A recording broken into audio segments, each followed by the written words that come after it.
বাঙালি মনীষার এক আশ্চর্য প্রকাশ বিশ্বকবি রবীন্দ্রনাথ ঠাকুর। বিচিত্র ও বহুমুখী সাহিত্য প্রতিভার জন্য শুধু নয়, তার ভাব, ভাষা, বিষয়বস্তুর গভীরতার জন্য তিনি অনন্য। সত্য, সুন্দর, কল্যাণ এই তিন বিশ্বজনীন বোধের উপরেই তাঁর সমগ্র সৃষ্টিকর্ম প্রতিষ্ঠিত। বাংলা সাহিত্যের এমন কোনো শাখা নেই যেখানে তাঁর জাদুকরী প্রতিভার স্পর্শ লাগেনি। সুদীর্ঘ জীবনে সাহিত্য সাধনার পাশাপাশি তিনি সমাজকর্ম ও জমিদারি কাজে নিয়োজিত ছিলেন। কবি হয়েও তিনি মানুষকে কর্মে অনুপ্রাণিত করেছেন। বাংলা সাহিত্যে তিনি একমাত্র নোবেলজয়ী বিশ্বকবি। তার জন্ম হয় 25শে বৈশাখ 1268, ইংরাজির 7ই মে 1861 সালে কলকাতার বিখ্যাত জোড়াসাঁকোর ঠাকুর পরিবারে। আজ বিশ্বকবি রবীন্দ্রনাথ ঠাকুরের জন্মদিন উপলক্ষে আপনাদের জন্য থাকছে অন্বেষণ গল্পের থেকে খোকাবাবুর প্রত্যাবর্তন। গল্প পাঠে মিঠুন, গল্পের সূত্রধর মৌসুমী। শুরু হচ্ছে বিশ্বকবি রবীন্দ্রনাথ ঠাকুরের জন্মদিন উপলক্ষে বিশেষ পর্ব খোকাবাবুর প্রত্যাবর্তন।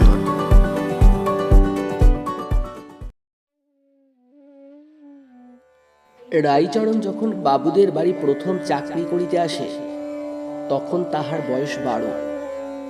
যশোহর জেলায় বাড়ি, লম্বা চুল, বড় বড় চোখ, শ্যামচিক্কন ছিপছিপে বালক।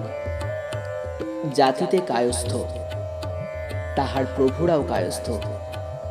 বাবুদের 1 বৎসর বয়স্ক একটি শিশুর রক্ষণ ও পালন কার্যে সহায়তা করা তাহার প্রধান কর্তব্য ছিল। সেই শিশুটি কালক্রমে রাইচরণের কক্ষ ছাড়িয়া স্কুলে, স্কুল ছাড়িয়া কলেজে, অবশেষে কলেজ ছাড়িয়া মুন্সেফিতে প্রবেশ করিয়াছে। রাইচরণ এখন তাহার ভৃত্য। তাহার আরেকটি মনিব বাড়ি আছে। মা ঠাকুরানী ঘরে আসিয়াছেন। সুতরাং অনুকূলবাবুর উপর রাইচরণের পূর্বে যতটা অধিকার ছিল, তাহার অধিকাংশই নতুন কর্ত্রীর হস্তগত হইয়াছে। কিন্তু কর্ত্রী যেমন রাইচরণের পূর্বাধিকার কতটা হ্রাস করিয়া লইয়াছেন, তেমনি একটি নূতন অধিকার দিয়া অনেকটা পূরণ করিয়া দিয়াছেন। অনুকূলের একটি পুত্র সন্তান অল্পদিন হইল জন্মলাভ করিয়াছে এবং রাইচরণ কেবল নিজের চেষ্টা ও অধ্যাবসায়ে তাকে সম্পূর্ণরূপে আয়ত্ত করিয়া লইয়াছে। তাহাকে এমনি উৎসাহের সহিত দোলাইতে আরম্ভ করিয়াছে, এমন নিপুণতার সহিত তাহাকে 2 হাতে ধরিয়া আকাশে উৎক্ষিপ্ত করে, তাহার মুখের কাছে আসিয়া এমনি সশব্দে শিরোচ্চালন করিতে থাকে, উত্তরের কোনো প্রত্যাশা না করিয়া এমন সকল সম্পূর্ণ অর্থহীন অসঙ্গত প্রশ্ন সুর করিয়া শিশুর প্রতি প্রয়োগ করিতে থাকে যে এই ক্ষুদ্র আনুকৌলবর্তী রাইচরণকে দেখিলে একেবারে পুলকিত হইয়া ওঠে। অবশেষে ছেলেটি যখন হামাগুড়ি দিয়া অতি সাবধানে চৌকাঠ পার হইত এবং কেহ ধরিতে আসিলে খিলখিল হাস্যকলরব তুলিয়া দ্রুত বেগে নিরাপদ স্থানে লুকাইয়া চেষ্টা করিত, তখন রাইচরণ তাহার অসাধারণ চাতুর্য ও বিচার শক্তি দেখিয়া চমৎকৃত হইয়া যাইত। মার কাছে গিয়া সগর্ব সবিস্ময়ে বলিত, মা, তোমার ছেলে বড় হলে জজ হবে, 5,000 টাকা রোজগার করবে। পৃথিবীতে আর কোনো মানব সন্তান যে এই বয়সে চৌকাঠ লঙ্ঘন প্রভৃতি অসম্ভব চাতুর্যের পরিচয় দিতে পারে, তাহার রাইচরণের ধ্যানের অগম্য। কেবল ভবিষ্যৎ জজের পক্ষে কিছুই আশ্চর্য নহে। অবশেষে শিশু যখন টলমল করিয়া চলিতে আরম্ভ করিল, সে এক আশ্চর্য ব্যাপার। এবং যখন মাকে মা, পিসিকে পিচি এবং রাইচরণকে চন্ন বলিয়া সম্ভাষণ করিল, তখন রাইচরণ সেই প্রত্যায়িত সংবাদ যাহার তাহার কাছে ঘোষণা করিতে লাগিল। সবচেয়ে আশ্চর্যের বিষয় এই যে মাকে মা বলে, পিসিকে পিসি বলে, কিন্তু আমাকে বলে চন্ন। বাস্তবিক শিশুটির মাথায় এ বুদ্ধি কি করিয়া জাগাইল বলা শক্ত।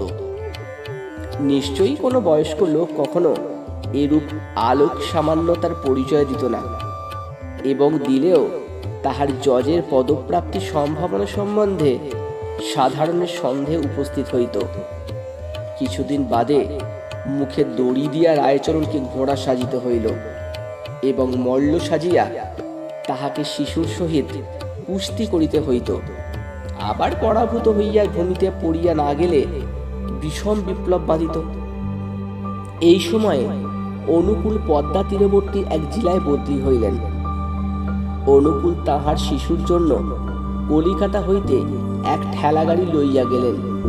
সাটিনের জামা এবং মাথায় একটা জরির টুপি, হাতে সোনার বালা এবং পায়ে 2 গাছি মল পড়াইয়া রায়চরণ নবকুমারকে 2 বেলা গাড়ি করিয়া হাওয়া খাওয়াইতে লইয়া যাইত। বর্ষাকাল আসিল। ক্ষুধিত পদ্মা, উদ্যান, গ্রাম, শস্যক্ষেত্র এক এক গ্রাসে মুখে পুড়িতে লাগিল। বালুকাচরের কাশবন ও বন ঝাউ জলে ডুবিয়া গেল।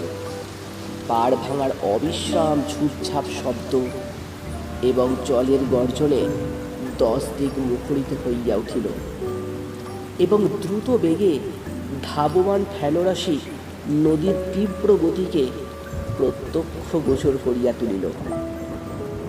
অপরাহ্নে মেঘ গড়িয়াছিল, কিন্তু বৃষ্টির কোনো সম্ভাবনা ছিল না।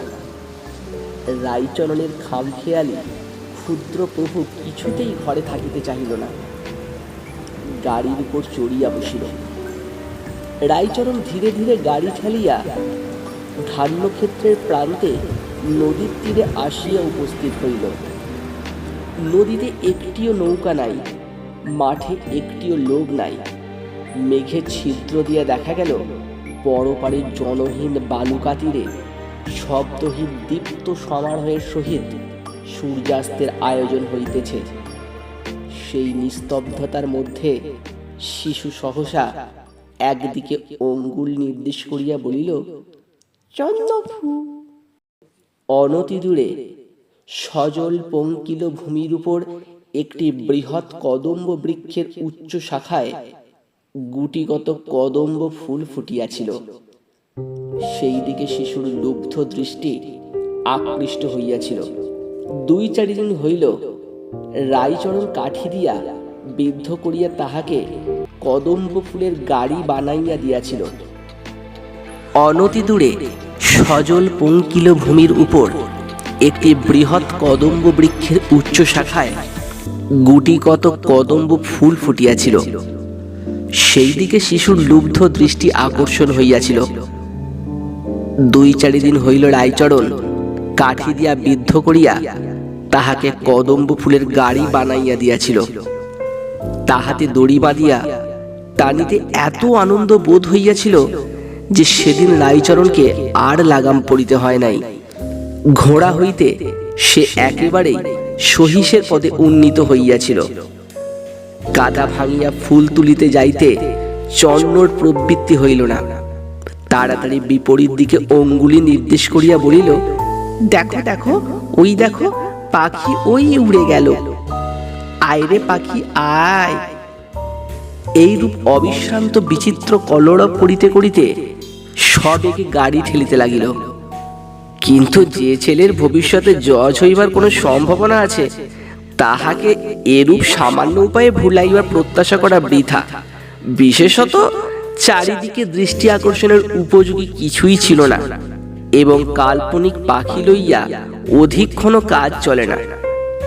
রায়চরণ বলিল, তবে তুমি গাড়িতে বসে থাকো, আমি চট করে ফুল তুলে আনছি। খবরদার জলের ধারে যেও না। বলিয়া হাঁটুর উপর কাপড় তুলিয়া কদম্ব বৃক্ষের অভিমুখে চলিল।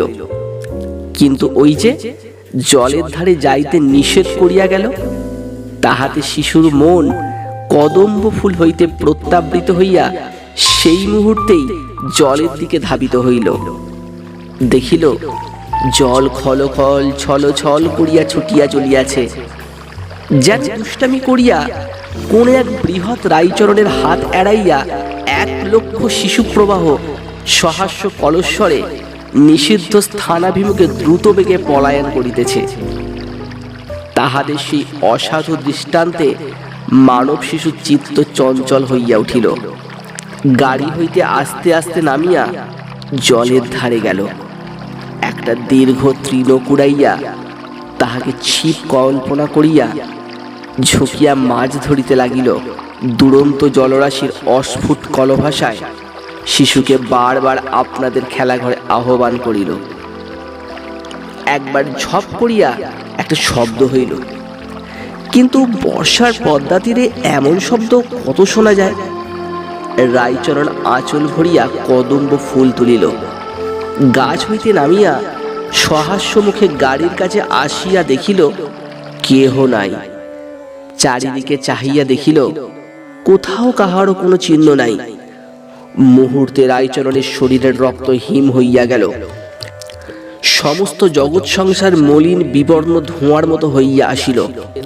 ভাঙা বুকের মধ্যে হইতে একবার প্রাণপণ চিৎকার করিয়া ডাকিয়া উঠিল, বাবু, খোকা বাবু, লক্ষ্মী দাদা বাবু আমার। কিন্তু চন্ন বলিয়া কেহ উত্তর দিল না। দুষ্টামি করিয়া কোন শিশুর কণ্ঠ হাসিয়া উঠিল না। কেবল পদ্মা পূর্ববৎ ছলছল খলখল করিয়া ছুটিয়া চলিতে লাগিল, যেন সে কিছুই জানে না এবং পৃথিবীর এই সকল সামান্য ঘটনায় মনোযোগ দিতে তাহার যেন এক মুহূর্ত সময় নাই। সন্ধ্যা হইয়া আসিলে উৎকণ্ঠিত জননী চারিদিকে লোক পাঠাইয়া দিলেন। লণ্ঠন হাতে নদী তীরে লোক আসিয়া দেখিল রাইচরণ নিশীথের ঝোড়ো বাতাসের মতো সমস্ত ক্ষেত্রময় বাবু, খোকা বাবু আমার বলিয়া ভগ্ন কণ্ঠে চিৎকার করিয়া বাড়াইতেছে। অবশেষে ঘরে ফিরিয়া রাইচরণ দড়াম করিয়া মা ঠাকুরনের পায়ের কাছে আসিয়া আছাড় খাইয়া পড়িল। তাহাকে যত জিজ্ঞাসা করে সে কাঁদিয়া বলে, জানি নে মা। যদিও সকলে মনে মনে বুঝিল পদ্মারই এই কাজ, তথাপি গ্রামের প্রান্তে যে একদল বেদের সমাগম হইয়াছে তাহাদের প্রতিও সন্দেহ দূর হইল না। এবং মা ঠাকুরানীর মনে এমন সন্দেহ উপস্থিত হইল যে রাইচরণই বা চুরি করিয়াছে। এমনকি তাহাকে ডাকিয়া অত্যন্ত অনুনয়পূর্বক বলিলেন, তুই আমার বাচ্চাকে ফিরিয়ে এনে দে, তুই যত টাকা চাস তোকে দেব। শুনিয়া রাইচরণ কেবল কপালে করাঘাত করিল। গৃহিণীটাকে দূর করিয়া তাড়াইয়া দিলেন। অনুকূলবাবু তাহার স্ত্রীর মন হইতে রাইচরণের প্রতি এই অন্যায় সন্দেহ দূর করিবার চেষ্টা করিয়াছিলেন। জিজ্ঞাসা করিয়াছিলেন রাইচরণ এমন জঘন্য কাজ কি উদ্দেশ্য করিতে পারে। গৃহিণী বলিলেন, কেন, তাহার গায়ে সোনার গহনা ছিল। রাইচরণ দেশে ফিরিয়া গেল। এতকাল তাহার সন্তানাদি হয় নাই, হইবার বিশেষ আশাও ছিল না। কিন্তু দৈবক্রমে বৎসর যাইতেই তাহার স্ত্রী অধিক বয়সে একটি পুত্র সন্তান প্রসব করিয়া লোকলীলা সম্বরণ করিল। এই নবজাত শিশুটির প্রতি রাইচরণের অত্যন্ত বিদ্বেষ জন্মিল। মনে করিল এ যেন ছল করিয়া খোকাবাবুর স্থান অধিকার করিতে আসিয়াছে। মনে করিল প্রভুর একমাত্র ছেলেটি জলে ভাসাইয়া নিজে পুত্র সুখ উপভোগ করা যেন একটা মহাপাপ। রাইচরণের বিধবা ভগ্নী যদি না থাকিত তবে এ শিশুটি পৃথিবীর বায়ু বেশি দিন ভোগ করিতে পাইত না। আশ্চর্যের বিষয় এই যে এই ছেলেটিও কিছুদিন বাদে চৌকাট পার হইতে আরম্ভ করিল এবং সর্বপ্রকার নিষেধ লঙ্ঘন করিতে সকৌতুক চতুরতা প্রকাশ করিতে লাগিল। এমনকি ইহার কণ্ঠস্বর হাস্যক্রন্দন ধ্বনি অনেকটা সেই শিশুরই মতো। একদিন যখন ইহার কান্না শুনিত রাইচরণের বুকটা সহসা ধরাস করিয়া উঠিত। মনে হইত দাদাবাবু রাইচরণকে হারাইয়া কোথায় কাঁদিতেছে। রাইচরণের ভগ্নী ইহার নাম রাখিয়াছিল ফেলনা। যথাসময় পিসিকে পিসি বলিয়া ডাকিল। সেই পরিচিত ডাক শুনিয়া একদিন হঠাৎ রায়চরণের মনে হইল, তবে তো খোকাবাবু আমার মায়া ছাড়িতে পারে নাই, সে তো আমার ঘরে আসিয়াই জন্মগ্রহণ করিয়াছে।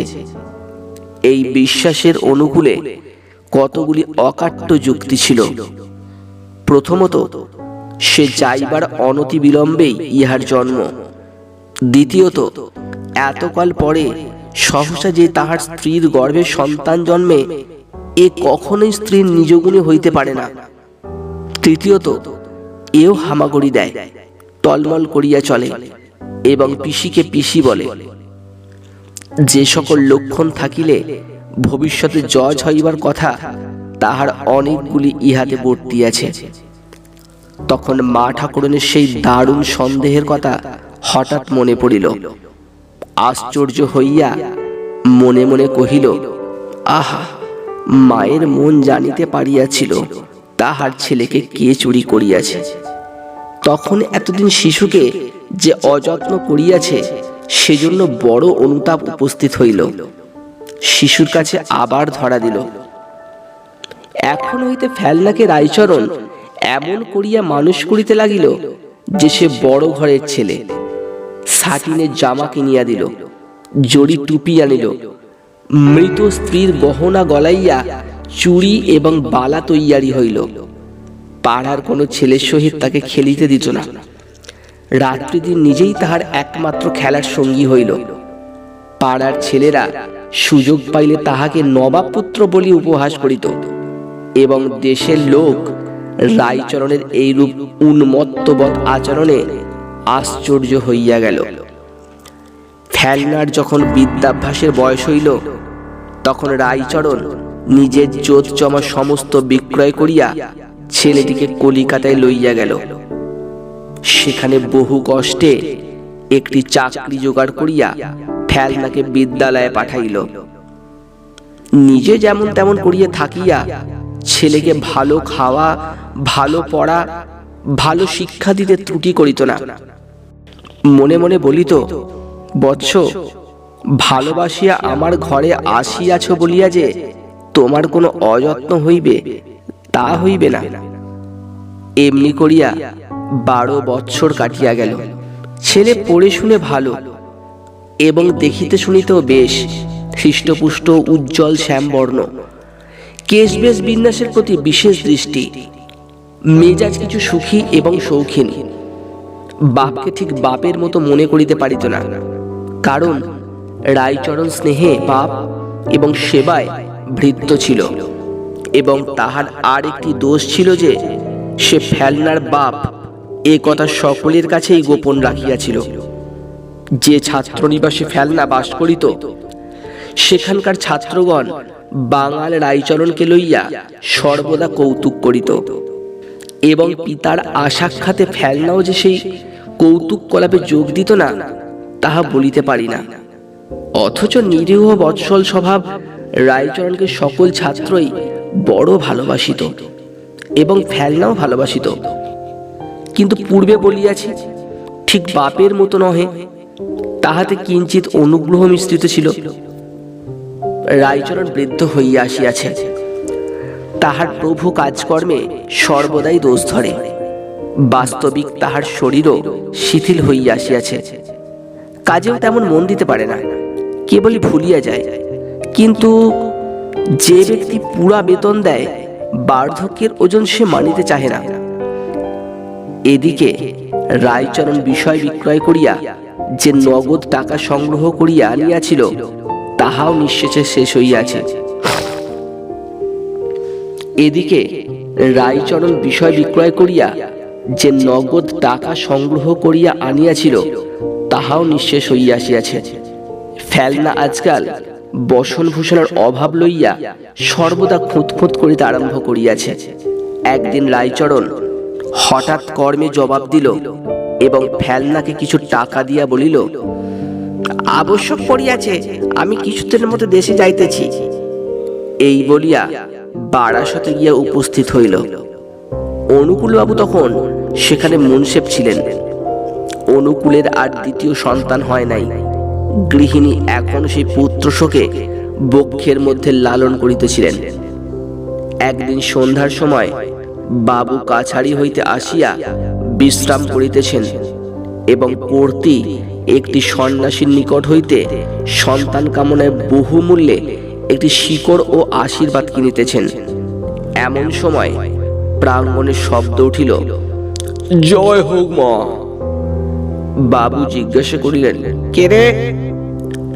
রায়চরণ আসিয়া প্রণাম করিয়া বলিল, আমি রায়চরণ। বৃদ্ধকে দেখিয়া অনুকূলের হৃদয় আর্দ্র হইয়া উঠিল। তাহার বর্তমান অবস্থা সম্বন্ধে সহস্র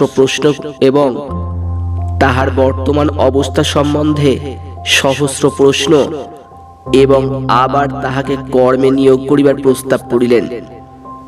রায়চরণ ম্লান হাস্য করিয়া কহিল, হে মা ঠাকুরুন, একবার প্রণাম করিতে চাই। অনুকূল তাহাকে সঙ্গে করিয়া অন্তঃপুরে লইয়া গেলেন। মা ঠাকুরুন রায়চরণকে তেমন প্রসন্নভাবে সমাদর করিলেন না।